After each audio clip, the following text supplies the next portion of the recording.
This is section 11.2, simplifying radicals.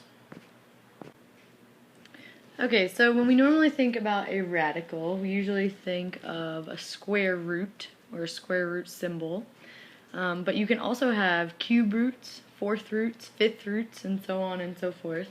So in general, we call it a radical sign, and then the number or combination of numbers and variables under the square root, or the radical sign, is called the radicand. So a radical is in simplest form if there are no perfect squares left in the radicand. What allows us to simplify a radical is the product property of radicals.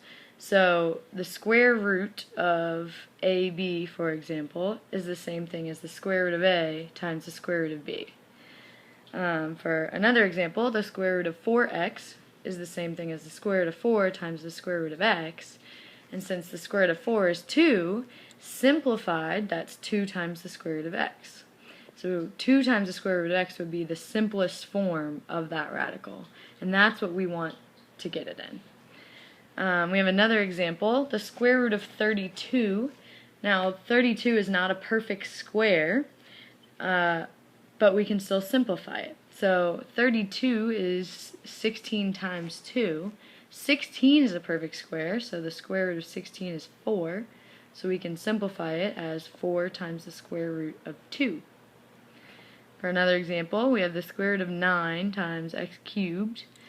Remember, the square root of x squared is x, so we can just break it up to be helpful. So the square root of 9 is 3, the square root of x squared is x, and then we can't simplify the square root of 1x, so that has to stay under the radical. Okay, so I think there is an easier way to remember how to simplify radicals, and you can call it the jail method, or you could call it something else if you want. But what we're going to do is take the number that we're trying to simplify. Now 48 is not a perfect square, so I know that I'm basically trying to find perfect squares. And to do that, what I can do is find the prime factorization of that number. Okay, so what I'm going to do is I'm going to take 48 and I'm just going to start dividing prime numbers into it. So remember, prime numbers means that it's only divisible by 1 and itself. So 1, 2, 3, 5, 7, 11, those are all prime numbers. So right off the bat, well, 48 is even, so 2 goes in very nicely. 48 divided by 2 is 24. And 2 is another nice prime number that will go in there, or I could divide by 3, whatever you like, but I'll do another 2. 24 divided by 2 is 12. So this time instead, maybe I'll do 3, that's another prime number. 12 divided by 3 leaves me with 4, and 2 goes into that and leaves me with a 2. So when I get down to a prime number, I know there's nothing else I'm going to divide into it. Okay, so because of the product property of radicals, I can rewrite this as 2 times 2 times 3 times 2 times 2. Now, when we take a square root of something, it's because it's a perfect square. A number times itself gave us that number. So what I want you to think about is all of these numbers are in jail. In the radical, they are stuck inside jail. And the only way to get out of jail is with a partner. If you're by yourself, you're out of luck. There's no way you're getting out. Okay, so as you can see, we have a pair of 2's here and a pair of 2's here. So those guys are lucky. They get to come out. Alright, but only one of them is going to make it. So on the outside, I end up with a 2 and another 2, each coming from these pairs. And then 3, well, that poor guy does not have a partner, so he cannot get out of jail, so he has to stay under the radical. 2 times 2 is 4, so 4 times the square root of 3 would be the simplest version of the square root of 48. Okay, now the reason that works, remember, 2 times 2 is 4, and the square root of 4 is 2. So that's why it ends up being just one of them on the outside. Here's another example. This one's a little bit more complicated, but I'm going to do the same thing. I have 180, and I'm going to start dividing that. So, we could do 3. So 3 goes into 180, and I'm left with 60. Well, I can divide 3 in there again. 60 divided by 3 is 20. And this time, maybe I'll divide by 5. That's a nice prime number. 20 divided by 5 is 4. And then I'm left with 2 and 2. Again, now I'm just looking for pairs. So the 3's and the 2's are lucky enough to get out. So a 3 and a 2 on the outside.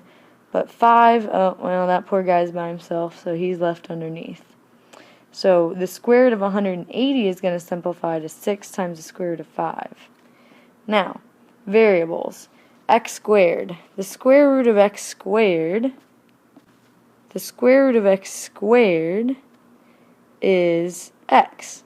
So what you can think about is under that square root you still have an x, and then 7 y's. So y, and y. 1, 2, 3, 4, 5, 6, 7. Okay, and the same rule applies for them. So the only way they get out of jail is if they have a partner. Okay, and that poor y is left by himself. So now 1x, 1y, 1y, 1y will come out. 6x, y, and the 5y is left under the square root. So now 6xy cubed times the square root of 5y. And that would be the simplest version of the square root of 180 x squared y to the 7th. Okay, now we can also work backwards. So given an expression, 5 times the square root of 7, it's saying what is that the simplest version of. Okay, so I want you to think of the jail method, but backwards.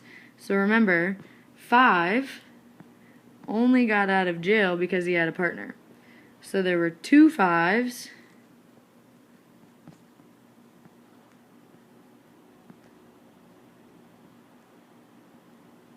inside. Okay, so that becomes the square root of 7 times 5 times 5.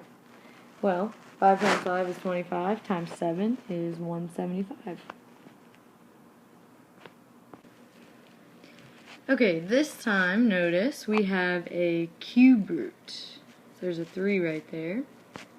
So this time, this is a more secure jail, and so the only way you get out of this jail is if you have 3 people to help you. Okay, so I'm going to do the same thing I did before with the 135. I'm going to start dividing by prime numbers. So 135, well, 5 goes into that. And you get 27. And now 3 is a good prime number that will go into 27. And I'm left with 9. And then again, 3 will go into that 3 times. Now I'm left with 3 prime numbers, so I can't go any further. And remember, this time I have a cube root, so the only way you're getting out is if there's 3 people. Okay? But, sadly, again, only 1 will make it out. So, 3 goes on the outside, and then I'm left with a 5 still on the inside.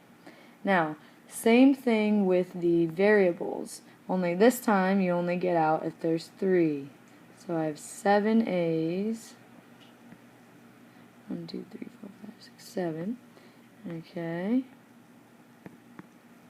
So there's 1 and that A is left, so now I have 3A cube root of 5A left, and then I have 11 B's. So 1, 2, 3, 4, 5, 6, 7, 8, 9, 10, 11. Okay, just making sure. And again, still only getting out if there's 3. So there's 3, there's 3, there's 3, and those 2 guys are left. So now I have 3 times A times A times B times B times B, and I have 5AB times B left under the cube root, and now I'm going to simplify. So 3A squared B cubed times the cube root of 5AB squared. Okay, and for the last example, we have, again, going backwards, given that 5 cube root of 7 is the simplest form, what is the original cube root? So again, the only reason the 5 got out is because there were 3 of them underneath. So underneath the cube root, I have 5 times 5 times 5 times 7. So the original one was the cube root of 875. And that's it for this section.